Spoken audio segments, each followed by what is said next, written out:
Go ahead. Anyway, I just because you guys are here, I could ask you a question.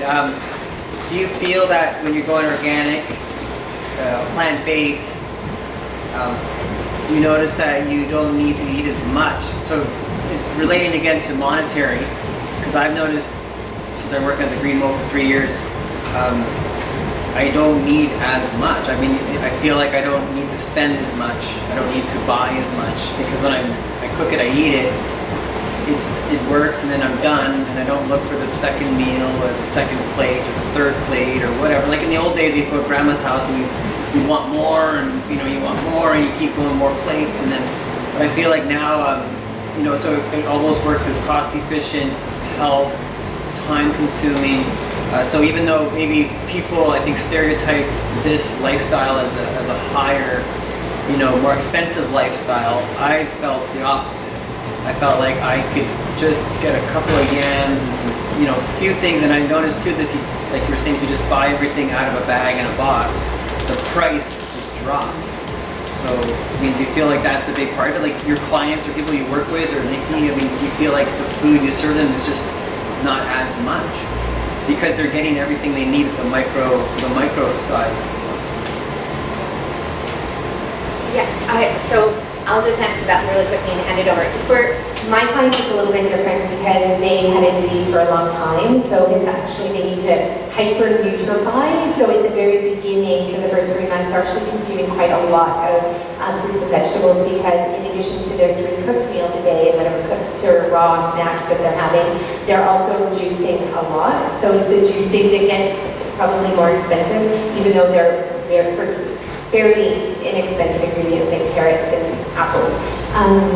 And so, so from that point, for disease reversal at the beginning, it's expensive. But what you want to do is stick to the prevention route and never have to get to that point where you have to drink 3 to 13 juices a day, and they're small juices, but where you might just have 1 juice a day, and it's your IV transfusion of nutrients into your veins, is the way I look at juicing.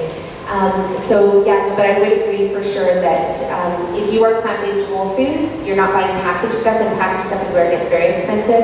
And as well, you're eating actually some of the cheapest ingredients on the planet. It's like lots of potatoes and rice, beans, and carrots and beets, and squash. Like, you cannot stop squash from growing in your garden. It's insane. And so it's so much zucchini like coming out of your eyeballs if you plant even 1 seed in the ground.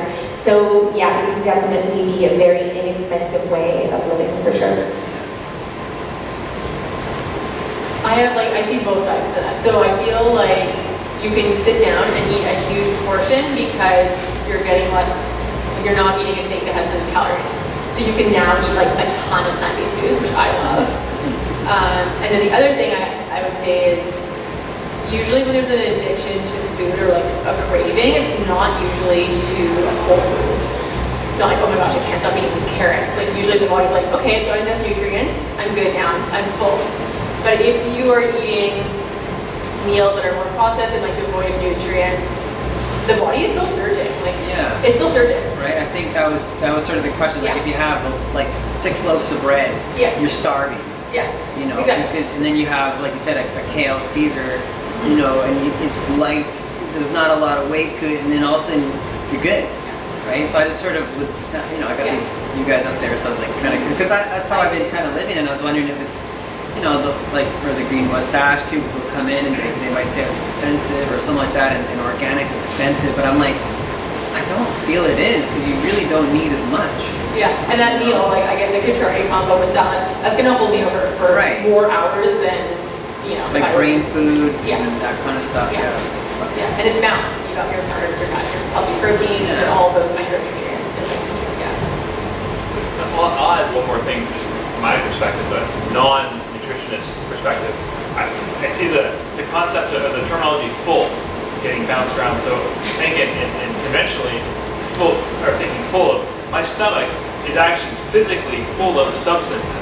So I can't get anything else in there, which is different than I have all the nutrients I need. I feel great, and I'm satisfied. Yeah, I'm good. I think that people get mixed up between those two feelings. Like physically, I eat until I'm not allowing fall, stop eating, and then they really lose their association with getting good